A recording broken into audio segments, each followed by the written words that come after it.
మన యేసు క్రీస్తు నామములో శుభములు వందనాలు చెల్లిస్తున్నాం. నేటి పరిశుద్ధ ఆదివారం దేవుడు మనల్ని సజీవుల భూమిలో దినమును మనకు అనుగ్రహింపజేసి మంచి ఆరోగ్యమును మనకు అనుగ్రహించి ఈ దినమును బహుమానంగా అనుగ్రహించిన దేవాది దేవునికి నేను వందనాలు చెల్లిస్తున్నాను. మీకందరికీ ప్రభువైన యేసు క్రీస్తు నామములో శుభములు వందనాలు తెలియజేస్తున్నాను. ఈ ఉదయకాలం దక్షిణ ఇండియా సంఘ క్రమానుసారంగా మనకు ఇవ్వబడిన యొక్క అంశము Pentecost from holy spirit a new house. పరిశుద్ధాత్మ రమ్ము మమ్మను నూతన పరచుము అనే అంశాన్ని నేను ధ్యానిస్తున్నాను. దక్షిణ ఇండియా సంఘానుసారంగా మనకి ఇవ్వబడిన యొక్క అంశముగా ఉన్నట్టుగా మనం చూస్తున్నాం. పెద్దలు నేను ఏర్పాటు చేస్తున్నాను. పరిశుద్ధాత్మ రమ్ము మమ్మను నూతన పరచుము. పరిశుద్ధాత్మ దేవుని యొక్క రాకను ఆహ్వానిస్తూ వచ్చిన ఓ పరిశుద్ధాత్మ దేవుడు అయిన తండ్రి, మీరు రండి. మీరు వచ్చినప్పుడు ఎప్పుడైతే పరిశుద్ధాత్మ దేవుడు మన మధ్యలోకి వస్తాడో మన జీవితంలో నూతన కార్యాలు, నూతన ఆరంభం మనకు ప్రారంభమవుతున్నట్టుగా మనం చూస్తూ ఉంటాం. నూతన విశేషములు మనలో కలుగుతాయి. మనలో ఒక మార్పు కలుగుతూ ఉంటుంది. పాత స్వభావము, పాత ఆలోచనలు, పాత తలంపులు మన నుండి బయటికి వెళ్ళి నూతన ఆలోచనలు, నూతన సరళీకృత విధానం మనలోనికి వస్తూ ఉంటుంది. అది పరిశుద్ధాత్మ దేవుడు మనకి తీసుకొని వస్తున్నట్టుగా, ఒక మార్పును తీసుకొని వస్తున్నట్టుగా మనం చూస్తూ ఉంటున్నాం. నేడు మనకి ఇవ్వబడిన ఈ అంశంలో పెంటెకోస్ట్ అని అంటున్నాం. పెంటెకోస్ట్ అనగా ఈ పాత నిబంధనలో దేవుడు తన ప్రజలైన ప్రజలను ఆచరించమని నియమించిన పండుగలలో ఒక పండుగగా ఉన్నట్టుగా మనం చూసుకుంటున్నాం. పాత నిబంధన దేవుని ప్రజలు ఆచరించే పండుగలు మొత్తము 7 పండుగలను వారు ఆచరించవలనని దేవుడు ఖండితంగా ఆజ్ఞాపించినట్టుగా మనం చూస్తుంటాం. లేవికాండం 23వ అధ్యాయంలో మనం చూసినప్పుడు ఆ పండుగల యొక్క విశేషతను ఆయన స్పష్టంగా మోషే ద్వారా ఇశ్రాయేలు ప్రజలకు అందించినట్టుగా మనం చూస్తుంటున్నాం. అక్కడ అయితే 7 పండుగలలో ఒక పండుగ పెంతెకోస్తు పండుగ. మన దేశంలో కొన్ని పండుగలు ఉంటాయి, మన రాష్ట్రంలో కొన్ని పండుగలు ఉంటాయి. అనగా ఒక్కొక్క దేశానికి, ఒక్కొక్క ప్రాంతానికి, ఒక్కొక్క రాష్ట్రానికి కొన్ని పండుగలు ఉన్నట్టుగా ఇశ్రాయేలు జాతికి కూడా కొన్ని పండుగలు ప్రభువు నియమించినట్టుగా మనం చూస్తుంటున్నాం. దేవుని ప్రజలైన ఇశ్రాయేలీయులను గురించి మనం తెలుసుకుందాం. ఇక్కడ 7 పండుగలు వారు ఆచరించాలి. ఆ 7 పండుగలలో ఒక పండుగ పెంతెకోస్తు పండుగ. లేవికాండము 23వ అధ్యాయం 15-16 వచనాలు చూసినట్టయితే, మీరు విశ్రాంతి దినము నాకు మరునాడు మొదలుకొని, అనగా అల్లాడించు పనులు మీరు వచ్చు దినము మొదలుకొని 7 వారములు లెక్కింపవలను, లెక్కకు తక్కువ కాకుండా 7 వారములు ఉంచవలను. 16వ వచనం అంటాడు, 7వ విశ్రాంతి దినపు మరుదినము వరకు మీరు 10 దినములు లెక్కించి యెహోవాకు కొత్త ఫలములతో నైవేద్యము అర్పించవలను.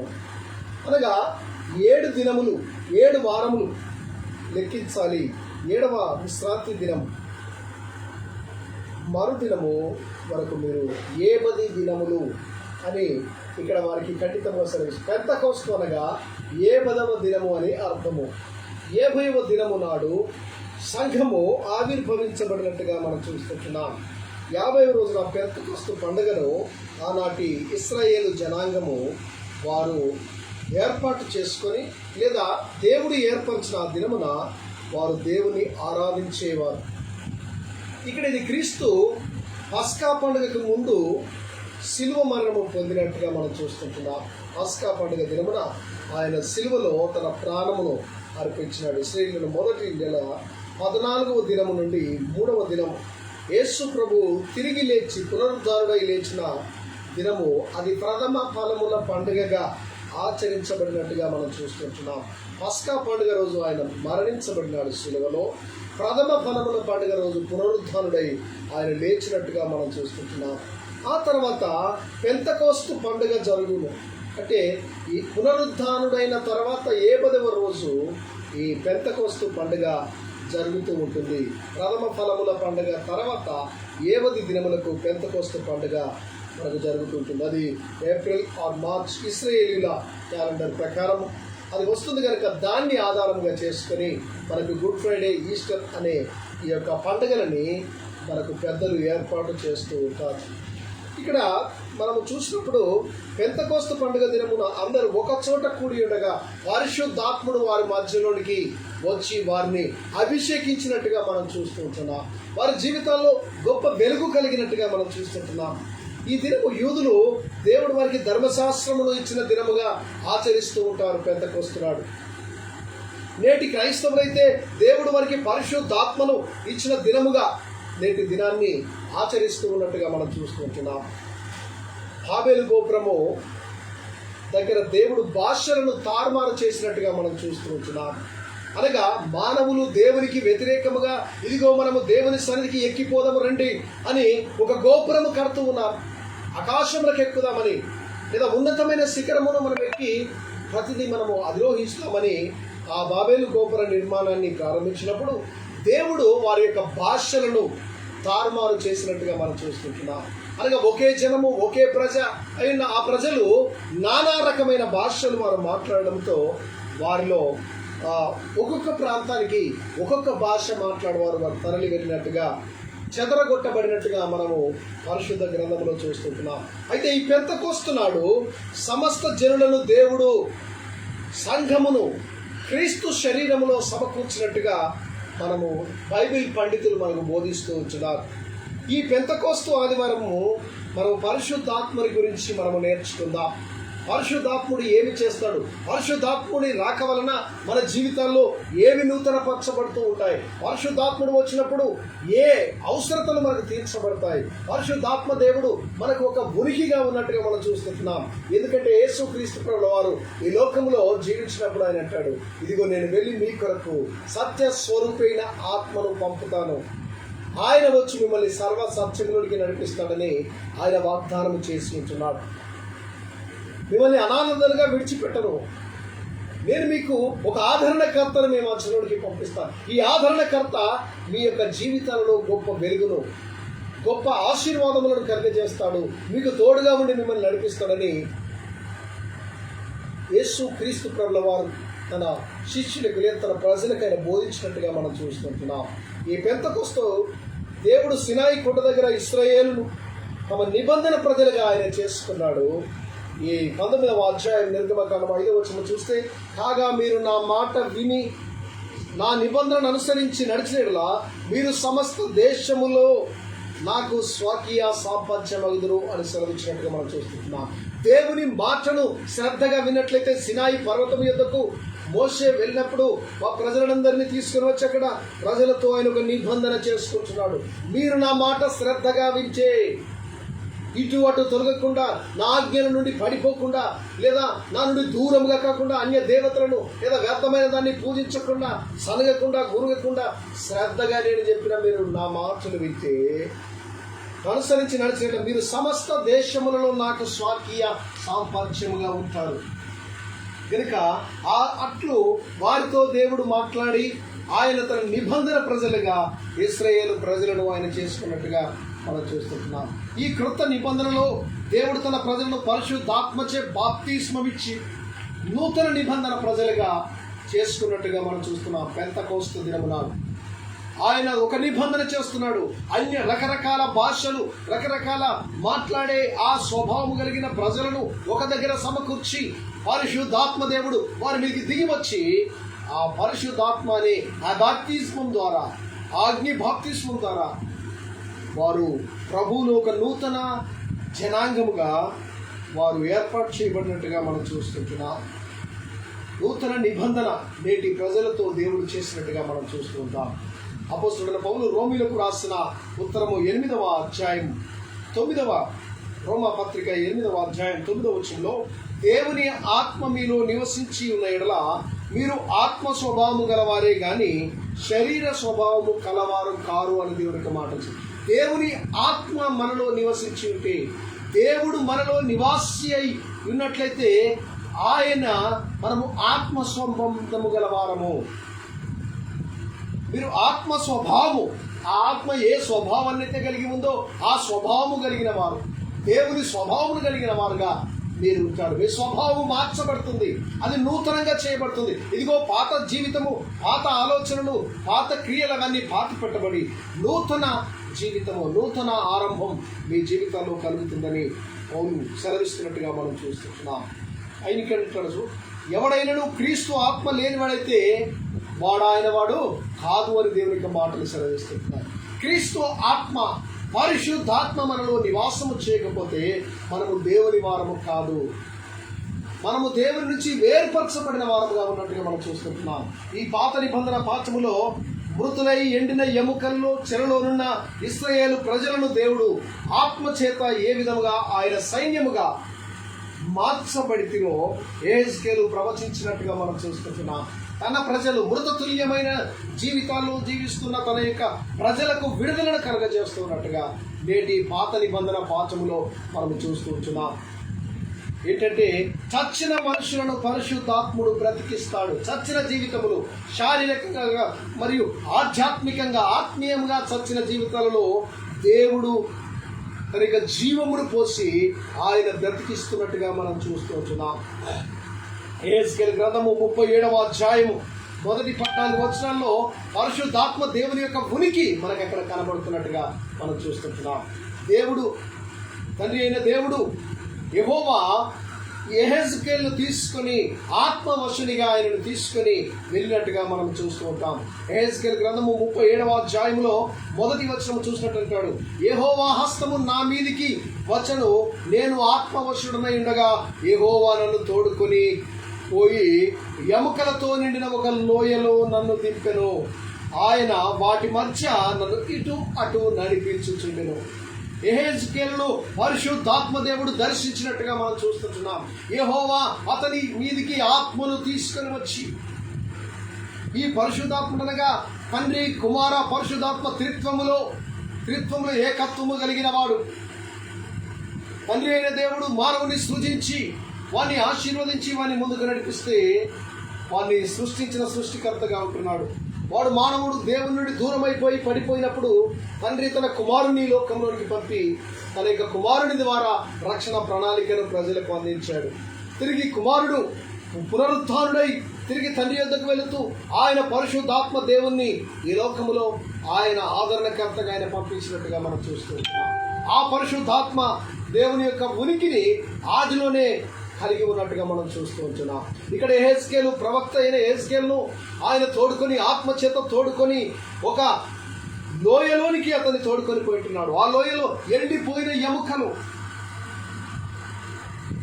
ఎముకలతో నిండిన ఒక లోయలో, అవి ఎముకలు అన్ని ఆ లోయలో ఎముకలు కుప్పలుగా ఉన్నాయి. ఆ కుప్పలుగా ఉన్న ఆ లోయలో అతన్ని దింపినట్టుగా ఆత్మతో అతడు కొనిపోబడి ఆ ఎముకల లోయలో దింపబడినట్టుగా మనం చూస్తున్నాం. ఆయన వాటి మధ్య నన్ను ఇటు అటు నడిపించుచుండెను అని యెహెజ్కేలు భక్తుడు సెలవిస్తూ ఉంటున్నాడు. 2వ వచనంలో అంటాడు, ఎముకలు అనేకములు ఆ లోయలో కనబడెను, అవి కేవలము ఎండిపోయినవి. ఆ లోయలో ఎండిపోయిన ఎముకలు ఉన్నాయి. ఆ ఎముకలకు జీవము లేదు, అవి మృతతుల్యముగా ఉన్నట్టుగా మనం చూస్తూ ఉంటున్నాం. అవి మానవునివా, అవి వేటికి సంబంధించినవని కూడా తెలియని పరిస్థితిలో ఉన్నాయి. అవి ఎండిపోయిన ఎముకలు, జీవము లేనివి, అవి చచ్చినట్టుగా ఉన్నాయి. వాటిలోనికి ఆయన నరపుత్రుడా, ఈ ఎండిపోయిన ఎముకలు బ్రతకగలవా అని 3వ వచనంలో అంటున్నాడు. ఎండిపోయిన ఎముకలు బ్రతకగలవా అని ఒక ప్రశ్న వేస్తుంటున్నాడు. అప్పుడు యెహెజ్కేలు అంటున్నాడు, అయ్యో ప్రభువా, అది కేవలము ప్రభువా అది నీకే తెలియనని నేనంటిని. ఈ ఎండిపోయిన ఎముకలు బ్రతకగలవో లేదా బ్రతకలేవో అది నాకు తెలియదు. నరమాత్రునికి అది అర్థము కాదు. దేవుని యొక్క కార్యములు, దేవుని కార్యములు అద్భుతములు, దేవుని కార్యములు ఆశ్చర్యములుగా ఉన్నట్టుగా మనం చూస్తూ ఉంటున్నాం. ఒక ఎండిపోయిన ఎముకల గల లోయ, ఒక వ్యర్థమైన ఎముకలు, అవి కుప్పలుగా ఉన్నాయి, లోయలో ఉన్నాయి. అట్టి లోయలోనికి మృతతుల్యమైన వాటి మధ్యలోనికి దేవుడు ఆత్మవశునిగా యెహెజ్కేలును తీసుకొని వచ్చి దర్శనములో ఆ యొక్క దర్శనములో అతడు అటు ఇటు తిరుగుతూ ఉండగా యెహోవా అడుగుతున్నాడు, నరపుత్రుడా, ఈ ఎండిపోయిన ఎముకలు బ్రతకగలవా? ఇవి బ్రతకగలవా అని ఆయన ప్రశ్నించినప్పుడు, అయ్యో ప్రభు, అది కేవలం నీకే తెలియను, అది నీ వలనే సాధ్యము అని ఇక్కడ భక్తుడు సెలవిస్తున్నట్టుగా మనం చూస్తున్నాం. ప్రవచనం ఎత్తి ఎండిపోయిన ఎముకలతో ఇట్లనము, 4వ వచనం అంటాడు, ఎండిపోయిన ఎముకలారా యెహోవా మాట ఆలకించుడి. నీవు ప్రవచనం ఎత్తి ఎండిపోయిన ఎముకలతో మాట్లాడు. యెహోవా సెలవిచ్చినదేమనగా, మీరు బ్రతుకున్నట్లు నేను మీలోనికి జీవాత్మను రప్పించుచున్నాను. It's a wonderful word. దేవుడు ఎండిపోయిన ఎముకలు తిరిగి బ్రతకగలవా అని అడిగిన దేవుడు ఆయన బ్రతికించడానికి సిద్ధపడుతూ ఉంటున్నాడు. మృతతుల్యమైన జీవితాన్ని సజీవునిగా చేయడానికి పరిశుద్ధాత్మ దేవుడు ఈ లోకంలోనికి వచ్చినట్టుగా మనం చూస్తుంటున్నాం. మీరు బ్రతుకున్నట్లు నేను మీలోనికి జీవాత్మను రప్పించుచున్నాను. ఆ జీవము కలిగిన ఆత్మ మీలోనికి వచ్చినప్పుడు మీరు సజీవులై ఈ లోకంలో జీవిస్తూ ఉంటారు. ఈ ప్రవక్త దర్శనంలో చూసిన ఈ ఎండిపోయిన ఎముకలు ఆత్మీయంగా ప్రజల యొక్క మృతమై ఉన్న స్థితిని సూచిస్తూ ఉన్నాయి. ఇశ్రాయేలు ప్రజల యొక్క భవిష్యత్ జీవితం గురించి ఈ దర్శనమును ప్రవక్తకు దేవుడు సూచించినట్టుగా మనం చూస్తూ ఉంటున్నాం. ఈ ఎండిపోయిన ఎముకలు ఇశ్రాయేలు జాతికి సాదృశ్యంగా ఉన్నాయి.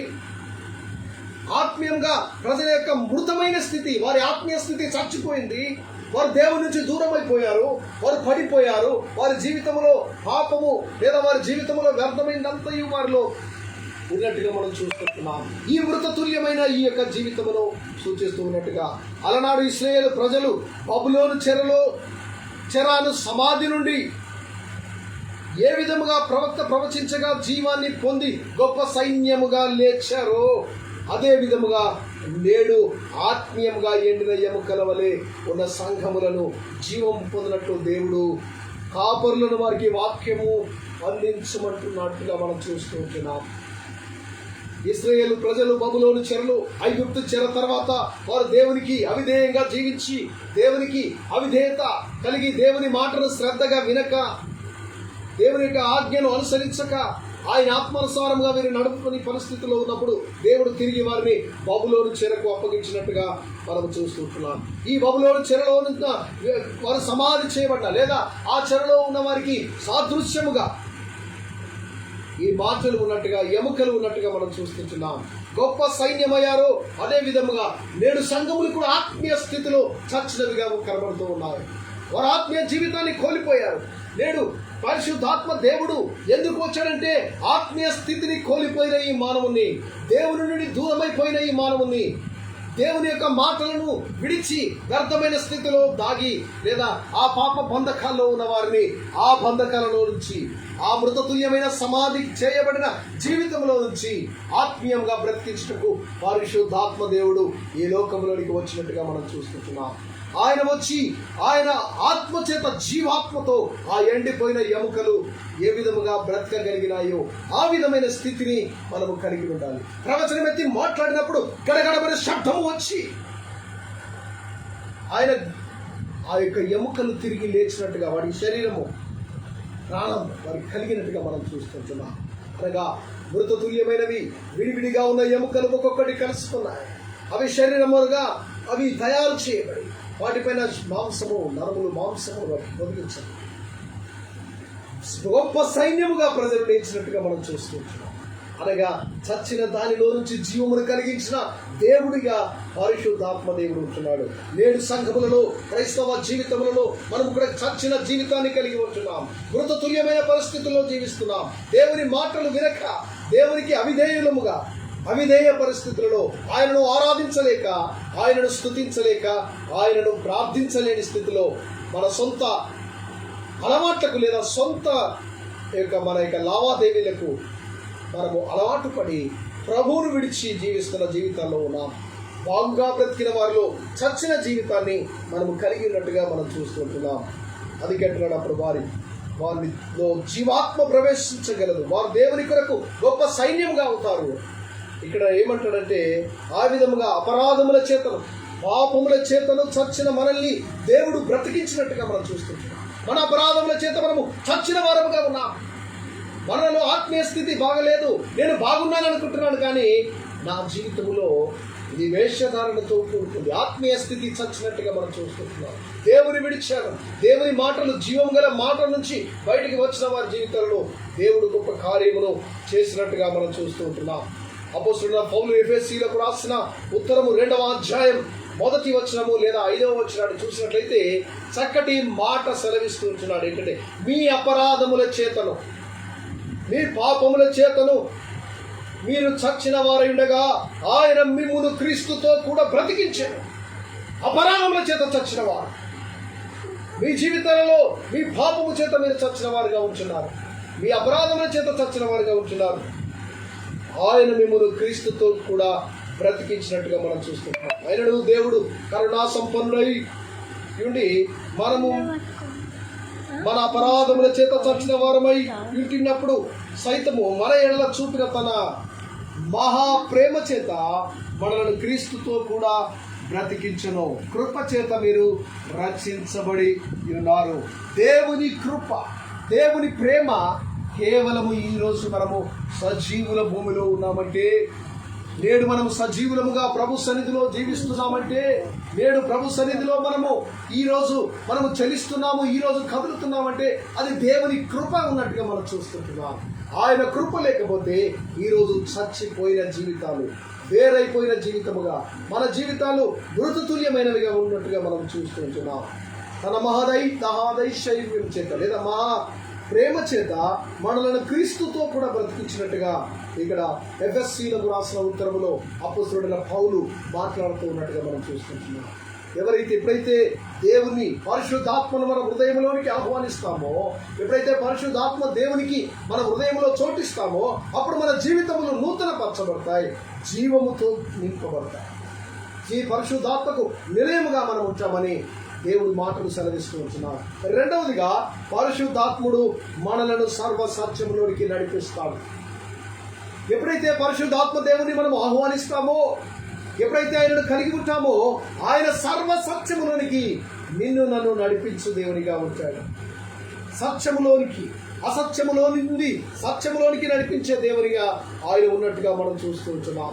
అందుకే అంటాడు, ఆయన పంపబో పరిశుద్ధాత్మల గురించి అలనాడు మేడగదిలో శిష్యులకును లేదా ఆయన బోధించినప్పుడు దేవుడు సత్య స్వరూపైన ఆత్మ గురించి మాట్లాడుతూ ఉంటున్నాడు. ఇదిగో నేను వెళుతూ ఉన్నాను, నేను వెళ్ళడము మంచిది, నేను వెళ్ళి నేనుండు స్థలంలో మీరు ఊడులాగినా నేను అక్కడికి మిమ్మల్ని తీసుకొని వెళతాను. మీరు భయపడకండి, మీరు అదరకండి, మీ యొక్క హృదయములను కలవరపడకండి అని దేవుడు సెలవిస్తున్నట్టుగా మనం చూస్తుంటున్నాం. అందుకే పరిశుద్ధాత్మ గురించి ఆయన బోధించినట్టుగా 14వ అధ్యాయం, 15వ అధ్యాయం, 16వ అధ్యాయం యోహాను సువార్త, ఈ 3 అధ్యాయంలో ఆయన పరిశుద్ధాత్మ దేవుని గురించి ఆయన మాట్లాడుతూ ఉన్నట్టుగా మనం చూస్తూ ఉంటాం. యోహాను సువార్త 16వ అధ్యాయం 7-8 వచనాల్లో చూసినట్లయితే పత్రికల భాగములు లేదా స్వార్థల భాగంలో మనకు కనబడుతూ ఉన్నాయి. 16వ అధ్యాయం యోహాను సువార్త 7-8 వచనాలు అంటాడు, అయితే నేను మీతో సత్యము చెప్పుచున్నాను, నేను వెళ్ళిపోవుట వలన మీకు ప్రయోజనము, నేను వెళ్ళని ఎడల ఆదరణకర్త మీ యొద్దకు రాడు, నేను వెళ్ళిన ఎడల ఆయనను మీ యొద్దకు పంపుతును. చక్కటి మాట, తన శిష్యులను ధైర్యపరుస్తూ ఉంటున్నాడు. మీరు అధైర్యపడవద్దు, ఎందుకంటే అయితే నేను మీతో సత్యము చెప్పుతూ ఉన్నాను, అసత్యము కాదు అని యేసు ప్రభుల వారు ఆయన సజీవుడుగా ఉన్న దినములలో తన యొక్క బిడ్డలను ధైర్యపరుస్తున్న మాటలు మనకి ఇక్కడ కనబడుతూ ఉంటున్నారు. నేను సత్యము చెప్పుచున్నాను, నేను వెళ్ళిపోవటం వలన మీకు ప్రయోజనము, మీరు బాగుపడతారు. నేను వెళితే అది మీకు లాభసాటిగా ఉంటుంది, మీకు గొప్ప మేలుగా ఉంటుంది. రెండవదిగా ఏమంటున్నాడంటే, లేని ఎడల ఆదరణకర్త మీ యొద్దకు రాడు. నేను వెళ్ళకపోతే ఆదరణకర్త, మిమ్మల్ని ఆదరించేవాడు, మిమ్మల్ని నడిపించేవాడు, మిమ్మల్ని సరి అయిన మార్గంలో దిక్సూచిగా నడిపించే ఆ ఆదరణకర్త, ఆ సత్య స్వరూపైన ఆత్మ మీ యొద్దకు రాడు అని ఆయన తన యొక్క బిడ్డలకు బోధిస్తున్నట్టుగా మనం చూస్తుంటున్నాం. ఆయన అంటాడు, ఆయన మీ యొద్దకు పంపుదును, నేను వెళ్ళి ఆయన మీ యొద్దకు పంపుతాను. మూడవది అంటాడు, ఆయన వచ్చి పాపమును గూర్చియో నీతిని గూర్చియో తీర్పును గూర్చియో లోకమును ఒప్పింపజేయదు. యోహాను సువార్త 16వ అధ్యాయంలో మనము చూస్తూ ఉన్నాం 8వ వచనంలో. ఆయన ఈ లోకంలోనికి వచ్చినప్పుడు ఆయన ఏ కార్యములు చేస్తాడు అని అంటే ఆయన పాపమును గూర్చి ఒప్పింపజేస్తాడు. నీలో పశ్చాత్తాప హృదయం కలుగుతూ ఉంటుంది. నీ బండ లాంటి హృదయాన్ని బద్దలు కొడుతుంది పరిశుద్ధాత్మ దేవుని యొక్క ఉనికి. పరిశుద్ధాత్ముడు హృదయంలోనికి వచ్చినప్పుడు ఆయన మనల్ని ఒప్పింపజేస్తాడు. ఆయన మనలో కలవరము ప్రారంభింపజేస్తాడు. పాత జీవితాన్ని వదిలిపెట్టి అంత నూతనత్వము, నూతన శరీరము, నూతన స్వభావము, నూతన మనస్సు, నూతన ఆలోచనలు, నూతన తలంపులు మన జీవితాల్లో ఆయన ప్రారంభం చేస్తూ ఉంటాడు. రెండవదిగా తీర్పును గూర్చి లోకమును ఒప్పింపజేస్తాడు.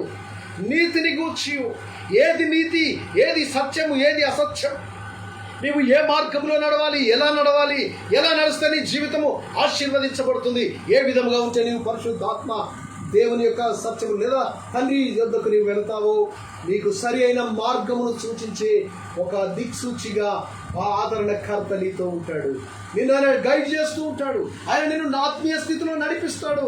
నీవు తప్పు చేసినప్పుడు ఇది తప్పు అని హెచ్చరిక చేసేవాడిగా ఆయన ఉంటాడు అని దేవుని యొక్క మాటలు ఈ పత్రికలు, ఈ స్వార్థల పాఠంలో దేవుడు మనతో మాట్లాడుతూ ఉన్నాడు. పరిశుద్ధాత్ముడు మనల్ని సర్వ సత్యములోనికి ఆయన నడిపించేవానిగా ఉన్నట్టుగా మనం చూస్తూ ఉంటున్నాం. పెంతెకోస్తు పండుగ నాడు ఆయన అనేకులను ఒప్పింపజేసినట్టుగా మనం చూస్తాం. 3000 మంది ఆ రోజు ప్రభుని అంగీకరించి పరిశుద్ధాత్మ బాప్తిస్మము ద్వారా వారి సంఘంలో చేర్చబడినట్టుగా మనం చూస్తుంటున్నాం. ఆయన అనేకులను ఒప్పింపజేశాడు. ఆయన వచ్చినప్పుడు ప్రతి ఒక్కరు వారి యొక్క చేసిన పాపములు, వారు చేసిన ఆలోచనలు, వాటిని హృదయములో పశ్చాత్తాపపడి ప్రభు సన్నిధిలో ఒప్పుకొని వాటిని విడిచిపెట్టి వారి జీవితమును నూతన పరుచుకున్నట్టుగా మనం చూస్తుంటున్నాం. పరిశుద్ధాత్మ దేవుడు చేయు కార్యములు ఏ విధంగా ఉంటాయో మనము కొన్నిటిని మనం చూద్దాం. మొదటిగా ఆయన మన జీవన గమనము తెలియజేస్తాడు. మనకు మంచి మార్గదర్శకుడుగా పరిశుద్ధాత్మ దేవుడు ఉంటాడని దేవుని యొక్క మాటను సెలవిస్తుంటున్నాయి. రెండవదిగా మనల్ని సరి అయిన గమ్యస్థానానికి నడిపించే మార్గదర్శకుడుగా ఉంటాడు. పడిపోకుండా, మనము తొట్టిల్లకుండా, మనము ఇటు అటు తిరగకుండా సరి అయిన గమ్యానికి ఆయన డైరెక్షన్ ఇస్తూ ఉంటాడు. ఇంగ్లీష్లో ఒక మాట మనకు కనబడుతుంది, గాడ్. దేవుడు అనగా గాడ్ అంటాం, జీఓడి. జీ అనగా ఇస్ ఎ గాడ్ జనరేటర్. ఆయన సృష్టికర్త, ఆయన సృష్టించే దేవునిగా, యెహోవా దేవునిగా ఉన్నట్టుగా మనం చూస్తుంటున్నాం. ఓ అనగా ఇస్ ఎ ఆపరేటర్. మన యొక్క సర్వ సృష్టిని ఆయన సృష్టించిన దానిని దీన్ని ఆపరేట్ చేస్తున్న వారిగా మనం చూస్తుంటున్నాం.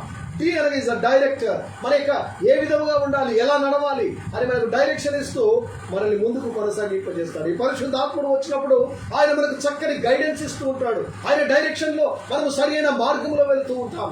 కనుక ఆయనను మనము ఆహ్వానించే వారముగా ఉండాలి. ఆయనను స్వీకరించే సంఘముగా, కుటుంబముగా, వ్యక్తులముగా మనం ఉన్నప్పుడు దేవుడు మనల్ని ముందుకు నడిపిస్తాడు. మూడవది అంటాడు, ఏది మంచో ఏది చెడో ఆయన మనకు బోధిస్తూ ఉంటాడు. మనము చెడు మార్గంలో వెళ్ళినప్పుడు ఆయన గద్దిస్తాడు. మన హృదయంలో ఒకలాంటి పశ్చాత్తాపము లేదా ఒకలాంటి ఆవేదనను ఆయన సృష్టిస్తాడు. ఇది చేసేది తప్పు అని మన మనస్సాక్షి మనల్ని గద్దిస్తూ ఉంటుంది. నాలుగోగా తప్పు చేసినప్పుడు మరియు తప్పుడు మార్గంలో పోయినప్పుడు మనల్ని హెచ్చరిక చేయి దేవునిగా ఆయన మనతో ఉన్నట్టుగా మనం చూస్తూ ఉంటున్నాం. పరిశుద్ధాత్మ దేవుడు చేసే కార్యాన్ని, మన గమ్యాన్ని చేరుటకు ఆయన సహాయము చేయమనిగా, మనకు సహాయకునిగా, మనల్ని నడిపించే ఒక నాయకునిగా, ఒక నావికునిగా ఆయన మనకి లోకంలో ఉన్నట్టుగా మనం చూస్తుంటున్నాం. మనకు బలమును, ధైర్యమును, శక్తిని అనుగ్రహించే ఒక దేవుడిగా ఆయన మనతో ఉండి నడిపించి నిత్యము మనల్ని నడిపించేవానిగా ఆయన ఉన్నట్టుగా మనం చూస్తుంటున్నాం. మరి మన జీవితాల్లో ఈ విధంగా ఉంటున్నాం. మానవుడు కనిపెట్టిన నేటి పరిస్థితుల్లో, ఇంటర్నెట్ యుగంలో మానవుడు జీవిస్తూ ఉన్నట్టుగా మనం చూస్తుంటున్నాం. మన యొక్క పరిస్థితులు ఏ విధంగా ఉన్నాయంటే, GPS సిస్టంలో లేదా సెల్ ఫోన్లో చూసినప్పుడు ఈ గూగుల్లోనికి వెళ్ళి మనం ఏ మార్గంలో లేదా ఏదైనా కొత్త ప్రదేశంలోకి చేరుకోవాలి అనుకున్నప్పుడు మన గమ్యస్థానాన్ని అందులో టైప్ చేసి మనం వదిలేస్తే వెంటనే ఆ గమ్యస్థానాన్ని ఎన్ని గంటల్లో లేదా ఎన్ని నిమిషాలలో లేదా ఎన్ని కిలోమీటర్స్ ఉన్నాయో అది మనకు తెలియజేస్తూ ఉంది. మానవుడు కనిపెట్టిన ఈరోజు గూగుల్ సిస్టమ్ లేదా ఇంటర్నెట్ సిస్టంలో మనము ఈరోజు వెళ్ళడానికి చాలా సంతోషంగా మనం ఎవరిని కూడా అడగకుండా, గైడ్ లేకుండా మనము చేరవలసిన గమ్యస్థానాన్ని చేరుకుంటూ ఉంటున్నాం. ఏ స్థలంలోనికి వెళ్ళాలో మనము ఇక్కడ నుండి మనం టైప్ చేసి ఆ స్థలానికి మనము వెళ్ళినప్పుడు, గూగుల్లోనికి వెళ్ళినప్పుడు, సర్చ్ చేసినప్పుడు గూగుల్ మ్యాప్ ద్వారా లేదా మనము ఆ రూట్ మ్యాప్తో మనము ఈజీగా ఈరోజు ప్రదేశాలను మనము చేరుకుంటున్నాం. ఆ ప్రయాణము ఎన్ని గంటలు ఉంటుంది, లేదా ఎన్ని నిమిషాలు ఉంటుంది, ఎన్ని కిలోమీటర్లు మనకుందో అదంతయు మనకు తెలియజేస్తున్నట్టుగా మనం చూసుకుంటున్నాం. దాని ఆధారంగా రూట్ మ్యాప్ ద్వారా మన ప్రయాణాలను ఎవరి సహాయం లేకుండా మనం ఈరోజు ప్రయాణం చేసుకుంటున్నాం. ఇంకా మనం యూటర్న్ వచ్చినప్పుడు ఎటు యూటర్న్ చేసుకోవాలో, లేదా మనము ఎడమ చేతికి వెళ్ళాలా, 3 రోడ్ల కూడలిలో ఎడమ చేతికి వెళ్ళాలా, లేదా కుడి చేతికి లెఫ్ట్ ఆర్ రైట్ ఎటు వెళ్ళాలో కూడా మనకు ఈ యొక్క రూట్ మ్యాప్ ద్వారా మనకు తెలియజేయబడుతున్నట్టుగా మనం చూస్తుంటున్నాం. సరైన దారి కాదని చెప్తూ ఉంటుంది. మానవుడు కనిపెట్టిన పరికరము ఎంత చక్కటి డైరెక్షన్ ఇచ్చినప్పుడు పరిశుద్ధాత్మ దేవుడు, లేదా దేవుడు యెహోవా దేవుడు తాను పంపిన పరిశుద్ధాత్ముడు, లేదా కుమారుడైన దేవుడు తాను పంపిస్తున్న ఆదరణకర్త ఇంకా మరీ చక్కటి డైరెక్షన్ ఇస్తూ ఉంటాడు. ఒకవేళ సెల్ ఫోన్లో సిగ్నల్స్ లేకపోతే, లేదా సెల్ ఫోన్లో ఛార్జింగ్ లేకపోతే మన డైరెక్షన్ ఆగిపోతూ ఉంటుంది. కానీ పరిశుద్ధాత్మ దేవుడు అలా కాదు. ఆయన మనల్ని నిత్యము నడిపించేవానిగా ఉంటాడు. నిత్యము ఆయన మనకు డైరెక్ట్ చేస్తూ ఉంటాడు. ఇటు వెళ్ళండి, ఈ మార్గము సరి అయినది కాదు, ఈ మార్గము సరి అయినది, నీవు ఇటు వెళితే దీవించబడతావు, ఇటు వెళితే శపించబడతావు, లేదా ఇది నరకానికి వెళ్ళే దారి, ఇది పరలోకానికి రహదారి అని ఆయన బోధిస్తూ ఉంటాడు. నీవు చేసేది తప్పు, ఇది దేవుని మాటను శ్రద్ధగా వినండి, దేవుని యొక్క ఆజ్ఞలను ఆలోచనలను ఆయనను అంగీకరించండి, ఆయన వైపు తిరగండి, పాపపు స్థితి నుంచి బయటికి రండి, నూతన పరచబడండి అని పరిశుద్ధాత్మదేవుడు మనకు బోధిస్తూ సరైన మార్గములో ఆయన యొక్క దిక్సూచిగా మనకు కనబడుతున్నట్టుగా మనం చూస్తుంటున్నాం. యోహాను సువార్త 14వ అధ్యాయం 26వ వచనం అంటాడు, ఆదరణకర్త అనగా తండ్రి నా నామమున పంపబో పరిశుద్ధాత్మ సమస్తమును మీకు బోధించి నేను మీతో చెప్పు సంగతులన్నింటినీ మీకు జ్ఞాపకము చేయును. నేను మీతో చెప్పిన ఈ సంగతులన్నింటినీ ఈ ఆదరణకర్త తండ్రి నామమున పంపబో పరిశుద్ధాత్మ సమస్తమును మీకు బోధించు. నేను మీకు చెప్పిన సంగతులన్నింటినీ మీకు బోధించు. ఈ ఆదరణకర్త మీకు సమస్తాన్ని ఆయన బోధించేవారిగా ఉంటున్నాడు. నీవు యొక్క గమ్యస్థానాన్ని తెలియజేసే ఒక దిక్సూచిగా, ఒక రూట్ మ్యాప్గా పరిశుద్ధాత్మ దేవుడు మనల్ని ముందుకు నడిపిస్తున్నట్టుగా మనం చూసుకుంటున్నాం. మూడవదిగా పరిశుద్ధాత్ముడు మనలను ఆయన సాక్షులుగా చేస్తాడు. ఎప్పుడైతే పరిశుద్ధాత్మను మన హృదయంలోనికి ఆహ్వానిస్తామో ఆయన మనల్ని సాక్షులుగా జీవింపజేస్తాడు. ఆయనకు సాక్షులుగా మనం ఈ లోకంలో బ్రతుకుతూ ఉంటాం. అపోస్తలుల కార్యములు 2వ అధ్యాయం మొదటి 11 వచనాల్లో చక్కటి మాటలు మనకు కనబడుతూ ఉన్నాయి. 2వ అధ్యాయం మొదటి 4 వచనాలు చూస్తే ఎక్కడంటాడు, పెంతెకోస్తు పండుగ దినము వచ్చినప్పుడు అందరూ ఒక చోట కూడి ఉండిరి. ఈ 50వ పెంతెకోస్తు అనగా 50 అని అర్థం.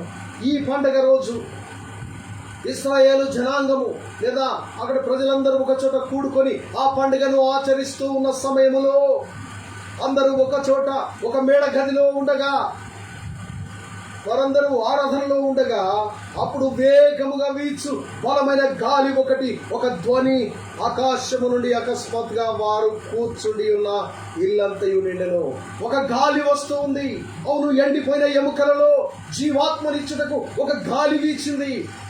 అది ప్రాణాత్మలను లేదా ఆ యొక్క ఎండిపోయిన మృతతుల్యమైన జీవితాలను ఒక గొప్ప సైన్యముగా జీవముతో సజీవులుగా అక్కడ ఆ ఎముకలని బ్రతికినట్టుగా మనం చూస్తున్నాం. గొప్ప సైన్యముగా కనబడినట్టుగా ప్రవక్త తన దర్శనములో చూసినట్టుగా మనం చూసుకుంటున్నాం.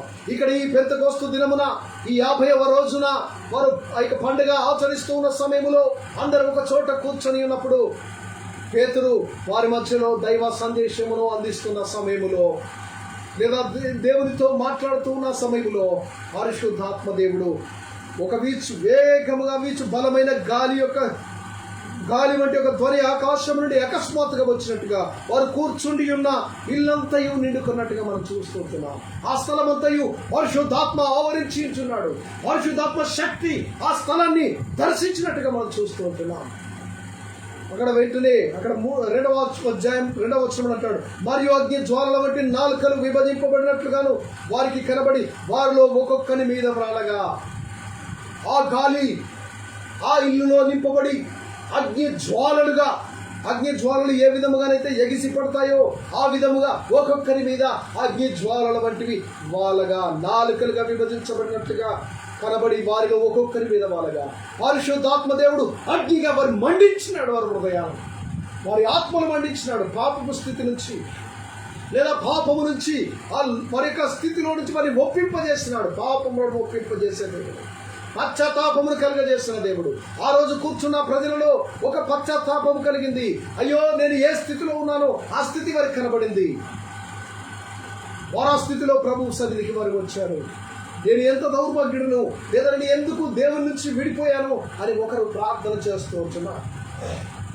వారిలో ఒక్కొక్కరి మీద వాళ్ళగా 3వ వచనం, అందరూ పరిశుద్ధాత్మతో నిండిన వారై ఆ ఆత్మ వారికి వాక్శక్తి అనుగ్రహించిన కొలది అన్య భాషలతో మాట్లాడుతూ ఉన్నారు.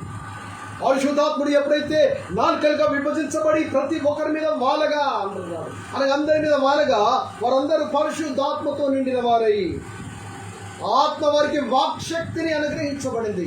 వారు ప్రవచిస్తూ ఉన్నారు, వారు అన్య భాషల్లో మాట్లాడుతూ ఉన్నారు. బాబేలు గోపురం వద్ద గందరగోళ పరిస్థితిలో మార్చబడిన భాషలు ఇక్కడ ఏక భాషగా మార్చబడింది. పరిశుద్ధాత్ముడు వచ్చినప్పుడు సంఘము లేదా అక్కడ బిడ్డలు ప్రజలు అందరూ కూడా దేవుని ఆరాధించువారుగా ఉన్నారు. వారిని వాక్శక్తి వారి మీదకి వచ్చినప్పుడు వారు గొప్పగా అన్య భాషలు మాట్లాడుతూ ఉన్నారు. వారిని నూతన పరిచినట్టుగా మనం చూస్తూ ఉంటున్నాం. పెంతెకోస్తు దినము నాడు సంఘము పుట్టిన దినముగా దేవుడు ఏర్పాటు చేశాడు. సంఘము ఆవిర్భవించబడింది. పరిశుద్ధాత్మ దేవుడు సంఘమును ప్రతిష్ఠించిన దినముగా మనం చూస్తాం. పరిశుద్ధాత్ముడు పైనుండి దిగి వచ్చి పరిశుద్ధాత్మ బాప్తిస్మము వివిధ ప్రాంతాల నుండి వివిధ భాషలు మాట్లాడే వారిని అందరినీ సంఘమును ఏక శరీరములో ఏక అవయవముగా ఆయన చేసినట్టుగా మనం చూస్తుంటున్నాం. పరలోకానికి హెచ్చించబడిన శిరస్సైన యేసు ప్రభుతో అందరికీ సజీవ సంబంధము ఏర్పడినట్టుగా మనం చూస్తూ ఉంటున్నాం. యేసు ప్రభు భౌతిక శరీరం రీతిగా ఆయన లూకాసు వార్త 2వ అధ్యాయంలో ఆయన యొక్క పుట్టుకను గురించి తెలియజేస్తే, అపోస్తుల కార్యము 2వ అధ్యాయము మన ప్రభు ఆత్మీయ శరీరము పుట్టుక దినమును జ్ఞాపకం చేస్తున్నట్టుగా సంఘ ఆవిర్భవము లేదా సంఘ పుట్టిన దినమును మనం జరుపుకుంటూ ఉంటున్నాం. ఒకటి, పరిశుద్ధాత్మ వారికి బాప్తిస్మం ఇయ్యడమే కాకుండా వారు సాక్ష్యం ఇచ్చుటకు శక్తివంతులుగా వారు తయారైనట్టుగా మనం చూస్తున్నాం. తిరిగి వారిగా ఉన్నవారు, అయ్యో రోమా లేదా అక్కడి ప్రజలు, ఆ గవర్నమెంట్ మమ్మల్ని మత నాయకులు మమ్మల్ని హింసిస్తారో నిందిస్తారో అనుకున్నవారు ధైర్యముగా క్రీస్తు సువార్తను ప్రకటించినట్టు లేదా సాక్ష్యం ఇచ్చుటకు ప్రజలు నిలిచినట్టుగా మనం చూస్తున్నాం. అన్య భాషలు మాట్లాడుతూ ఉన్నారు. ఏక భాషగా ఏక శరీరముగా అవయవముగా మార్చబడినారు. రకరకాల భాషలు కలిగిన వారు, రకరకాల ప్రాంతాల నుంచి వచ్చిన ప్రజలు దేవుని యొక్క ఆత్మను వారు పొందుకొని దేవుని ఆరాధించినట్టుగా మనం చూస్తున్నాం. ఇక్కడ పేతురు అందరికీ లేఖనాలను క్రీస్తును చూపించగల స్ఫూర్తిని పరిశుద్ధాత్మ దేవుడు ఆయనకు అతనికి ఇచ్చినట్టుగా మనం చూస్తున్నాం. ప్రజలకు పశ్చాత్తాపము నమ్మకము కలిగించిన వారికి క్రీస్తు దగ్గరకు తేవడం, అప్పుడే పవిత్రాత్మ యుగము ప్రారంభించబడినట్టుగా మనం చూస్తున్నాం. క్రీస్తు సువార్త భూ దిగంతములు అంతటికీ బయలుదేరుటకు ఇక్కడ విత్తనము వేయబడినట్టుగా ఇది ఆరంభమైనట్టుగా మనం చూస్తూ ఉంటున్నాం. కనుక ఆయన అందరినీ నూతన పరిచయ దేవునిగా ఉంటున్నాడు. పరిశుద్ధాత్మ అందుకేంటున్నాడు, పరిశుద్ధాత్మ రమ్ము అప్పుడు నూతన పరిచయం. పరిశుద్ధాత్మ దేవుడు వస్తే జీవితాలు నూతన పరచబడతాయి, జీవితాలు ఒప్పించజేయబడతాయి. మన కుటుంబాలలో ఆనందం, మన జీవితాలలో ఆనందం, మన బ్రతుకులో ఆనందం ఉంటుంది. కనుక దేవునికి మనము అవకాశం ఇవ్వాలి. ఆయనను ఆహ్వానించే వారముగా పరిశుద్ధాత్మ దేవుని మన హృదయములను ఆహ్వానించుకొని మన తలంపులు, మన ఆలోచనలు, మన సమస్తము ప్రభు పైన వచ్చినప్పుడు దేవుడు మనల్ని గొప్ప స్థితిలో దీవింపజేస్తాడు. అతి కృప పరిశుద్ధాత్మ దేవుడు మనకు అనుగ్రహించును గాక. ఆమేన్. చిన్న ప్రార్థన చేసుకున్నాం. పరిశుద్ధుడా, మహా కనికరం కలిగిన తండ్రి, కొద్ది నిమిషములు మేము ధ్యానించి ఉండగా పరిశుద్ధాత్మ దేవ మా జీవితంలో గొప్ప కార్యములు చేయండి. ఇదిగో ప్రజలను ఆశీర్వదించిన దేవ, పాపముల గురించి లేదా నీతిని గురించి ఒప్పింపజేసిన దేవుడు కనుక తండ్రి మమ్మల్ని ఒప్పింపజేయండి.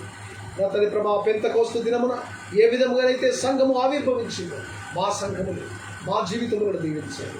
ఇదిగో మృతతుల్యమైన ప్రజలకు సాదృశ్యంగా ఎండిపోయిన ఎముకలు, ఇశ్రాయేలు ప్రజలకు సాదృశ్యంగా బబులోను చెరలో ఉన్న ఆ సమాధిలో చేయబడిన ప్రజలకు సాదృశ్యంగా ఇదిగో నా తండ్రి మృతతుల్యమైన కుటుంబములుగా నిన్ను ఆరాధించలేని బిడమగా, నిన్ను స్తుతించలేని బిడముగా బ్రతుకుతున్న మమ్మల్ని ఆత్మీయ స్థితిలో బలపరిచి నీ పరిశుద్ధాత్మ అసత్య స్వరూపైన ఆదరణ కల్ప ద్వారా మమ్మల్ని అందరినీ బలపరిచి ముందుకు నడిపించున్నాం.